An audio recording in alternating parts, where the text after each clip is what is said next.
Hey there, Sharon Horne-Ellstrom here. Welcome to day 1440 of What You Up To Now, just documenting the journey of what I'm doing online and offline with respect to businesses. After nearly 50 years, it's 48 years this year, of having my own businesses, running and owning and operating my own businesses in at least 27 different industries offline, and then moved online in 2017. I started learning about the online world.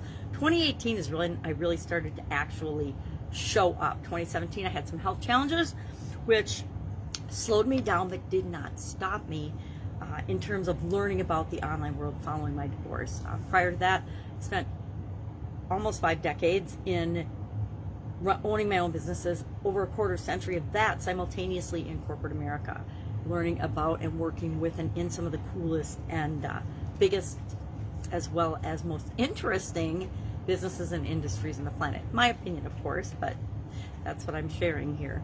So over the last several years, my vision has tanked. In the 1980s, I started to lose the vision in my left eye. I had eye challenges in my whole life, but particularly it hit in my 20s. And through my 20s, I started to lose vision in my left eye. By the time I was 24, 25, I was blind in my left eye. And then my right eye was okay and good with corrective lenses and things up until I had a sudden cardiac arrest in 2010. And then in 2011, my right eye started to take the same deteriorating journey as my left eye had.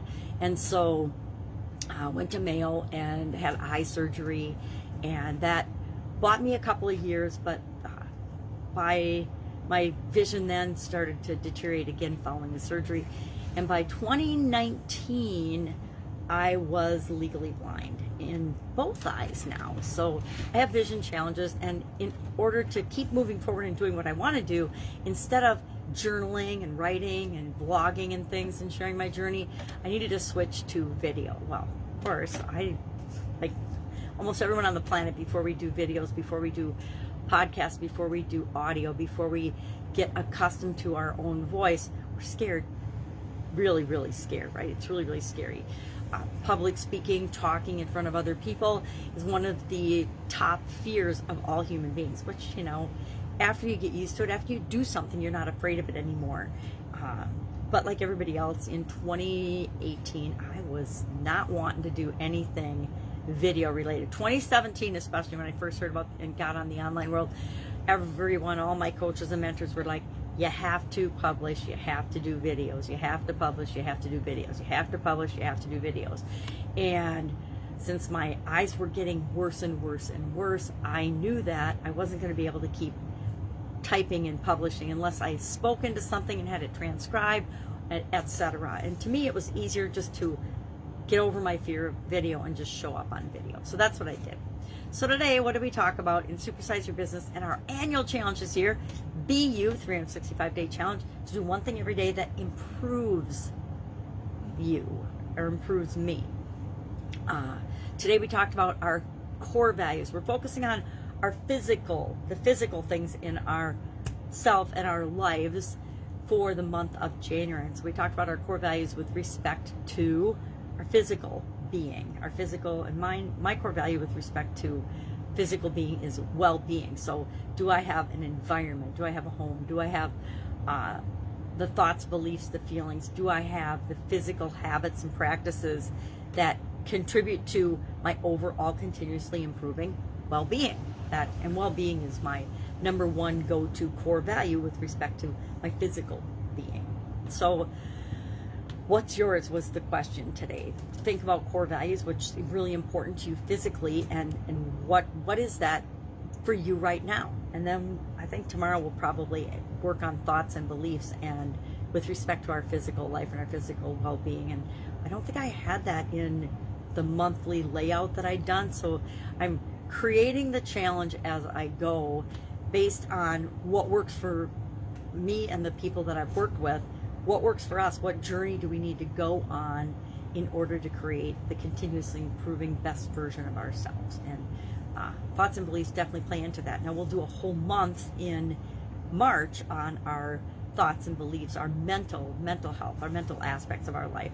But this month we're on physical, so we're focusing on that. We're looking at our life and breaking it down in pretty minute detail to get to know ourselves to the best of our ability.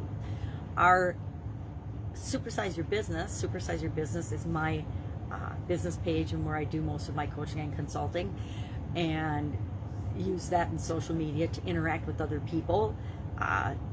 Very low-key use of social media for me personally. But we talked today about the idiom and the expression, when one door closes, another door opens. And part of why I like doing these idioms is every time I do them, even though I know I've covered this one before in the last 1,100 or so idioms that we've covered, every time I do it, even if it's the same idiom, every day I learn something new about myself, about business, about stories and examples and things that have happened in my past with respect to this particular idiom or expression, whichever one we're talking about. And today I realized that when it comes to jobs and business and careers and things like that, things that I feel less personally connected to or affected by, I totally believe when one door opens, another door closes, that there's infinite possibilities and there's so many solutions out there that anything is possible. But when it comes to things in my personal life, I tend to hang on to the closed door longer than as sometimes miss the open door, right? And I think about that in, for example, in my personal relationships. When my marriage ended, that's a door closing.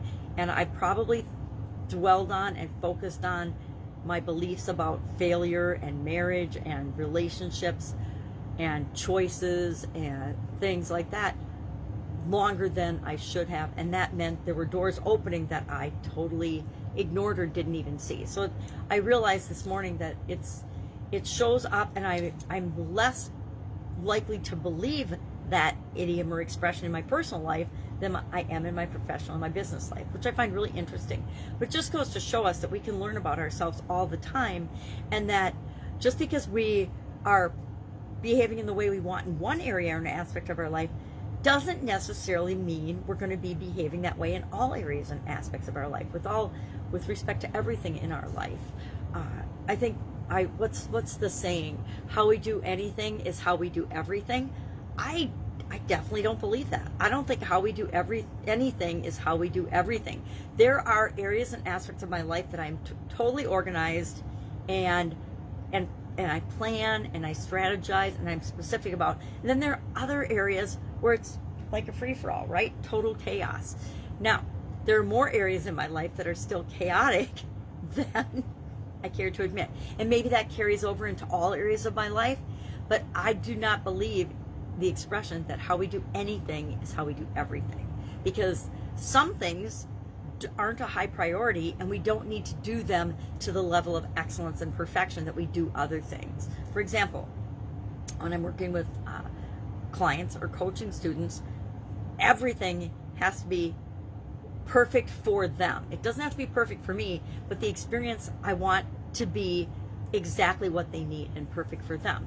Now, there's other areas, like, for example, when I'm doing my videos, it doesn't have to be, it's perfect for me, but it's not perfect for them, right? My background is perfect for me. It's not perfect for anyone else, and I get a lot of judgment on it, both positive and negative, but it's designed to be perfect for me and make me feel comfortable doing my videos, not for anything else. Now, should I have, and I can think about all the shoulds I have for my background, should I have the perfect, the polished office, bookshelf, classy, professional background? Probably. Do I want it? Yeah, some days I do, some days I don't. Someday I will have different backgrounds and different stages where I can do different types of videos. But for right now, I just do what works for me. COVID gave me the excuse to just do what I can with what I've got right now, which I did that anyway, but now I really gave myself permission to follow that belief. So When one door closes, another door opens. Do you believe that? And how does that play out for you in your life? Like I said, I thought I 100% believed that, but as I was thinking about it and getting ready this morning, I'm like, oh my gosh, if I look at my results in certain personal areas of my life, I absolutely positively have not behaved as if that is true, at least not true for me. So it just gives me some areas to grow and develop and be more open in.